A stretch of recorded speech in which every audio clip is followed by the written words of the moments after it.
اعوذ باللہ من الشیطان الرجیم بسم اللہ الرحمن الرحیم۔ سب ناظرین کو علم اسلام چینل میں خوش آمدید اور خلوص بھرا سلام۔ میرے پیارے عزیز دوستو، ان ویڈیوز کی تیاری اور ایڈیٹنگ میں انتہائی احتیاط کی جاتی ہے، پھر بھی انسان ہونے کے ناطے کسی آیت کا ترجمہ یا کسی حدیث کا ترجمہ غلط ہو جائے تو میں اللہ تعالیٰ سے معافی کا طلبگار ہوں۔ ناظرین سے گزارش ہے کہ اگر کوئی غلطی سامنے آئے تو کمنٹس میں مطلع فرمائیں۔ رمضان المبارک کے آخری عشرے کا اعتکاف نبی پاک صلی اللہ تعالیٰ علیہ وسلم کے مقدس طریقوں میں سے ایک بڑا خوبصورت طریقہ ہے۔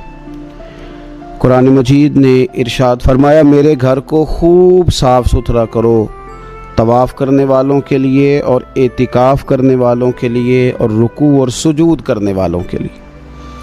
نبی پاک صلی اللہ تعالیٰ علیہ وسلم نے ہر سال رمضان المبارک کے آخری عشرے کا اعتکاف فرمایا ہے۔ ایک سال کسی وجہ سے اعتکاف نہ فرما سکے تو اگلے سال 20 دنوں کا اعتکاف فرمایا۔ نبی پاک صلی اللہ تعالیٰ علیہ وآلہ وسلم نے اعتکاف کا جو مقصد بیان کیا وہ شب قدر کی تلاش بیان کیا۔ اعتکاف سے مراد یہ ہے کہ انسان سارا کچھ چھوڑ چھاڑ کے اللہ تعالیٰ کے گھر میں اس کی عبادت کے لیے، اس کو راضی کرنے کے لیے بیٹھ جائے، اور 10 دن جب وہ مسجد شریف میں حاضر رہتا ہے تو حضور صلی اللہ تعالیٰ علیہ وسلم فرماتے ہیں اللہ تعالیٰ اسے 2 حج اور 2 عمرے کا ثواب عطا کرتا ہے۔ اعتکاف کے اندر کچھ باتیں بڑی ضروری ہوتی ہیں، جیسا کہ انسان کو بلا ضرورت طبی مسجد سے باہر نہیں آنا، اس کو کوئی فضول بات نہیں کرنی، اس کو کوئی ایسا کام نہیں کرنا کہ جو شریعت اسلامیہ جس سے منع کرتی ہو۔ اس کے ساتھ ساتھ کچھ اعتکاف کے آداب بھی ہیں کہ اس نے 10 دن مسجد کے اندر رہنا ہے تو آخر اس نے کرنا کیا ہے۔ ہمارے ہاں لوگ مسائل پوچھ لیتے ہیں اور مسائل پوچھنے کے بعد پھر ان کی گنجائش سے بہت زیادہ فائدہ اٹھاتے ہیں۔ اس میں کوئی شک نہیں ہے کہ باہر سے آنے جانے والے آدمی کے ساتھ آپ گفتگو کر سکتے ہیں، ضرورت کے تحت آپ ٹیلی فون پر بھی بات کر سکتے ہیں، لیکن اس کو اگر آپ نے یہی کام کرنا تھا اور بہت زیادہ وقت اسی پر ضائع کرنا تھا تو پھر تو آپ پہلے سے باہر موجود تھے۔ اعتکاف میں آنے کا مقصود تو اللہ کی عبادت ہے۔ اعتکاف میں جب آپ آ گئے تو اس کا مقصد ہے کہ آپ کچھ دنوں کے لیے لوگوں سے کٹ کے اللہ کی بارگاہ میں حاضر ہو گئے، آپ نے اپنے رب کو راضی کرنے کا ارادہ کر لیا۔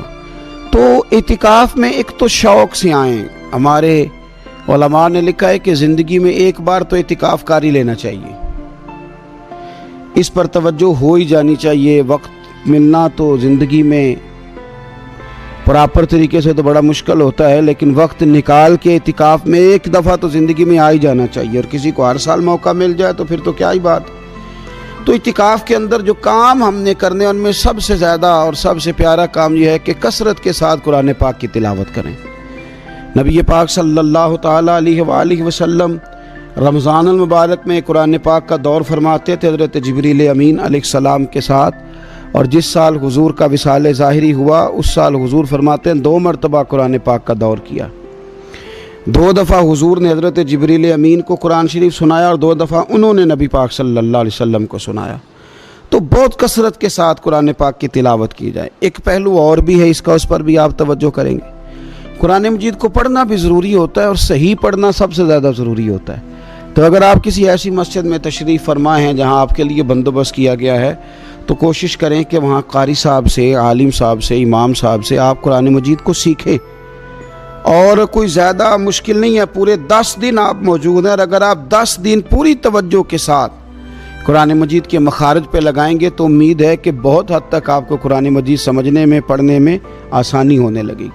دوسرا، اعتکاف میں جب آپ موجود ہیں تو آپ کو کوشش کرنی ہے کہ آپ محاسبہ نفس پر توجہ دیں، آپ اپنے اوپر غور کریں، زندگی میں کون سی ایسی غلطیاں ہیں جو جان نہیں چھوڑ رہی، ان کی کس طرح کر کے اصلاح کی جا سکتی ہے، کون سے ایسے کام ہیں جو میں کرتا ہوں تو اس غلطی میں زیادہ مبتلا ہو جاتا ہوں، اور کون سی ایسے کام ہیں، کون سی ایسی جگہ ہیں جہاں میں جاتا ہوں تو میرا ان غلطیوں سے نکلنے میں مجھے وہ جگہیں اور وہ کام مددگار ہوتے ہیں۔ تو اپنے محاسبہ نفس پر توجہ دی جائے اعتکاف کے 10 دنوں میں۔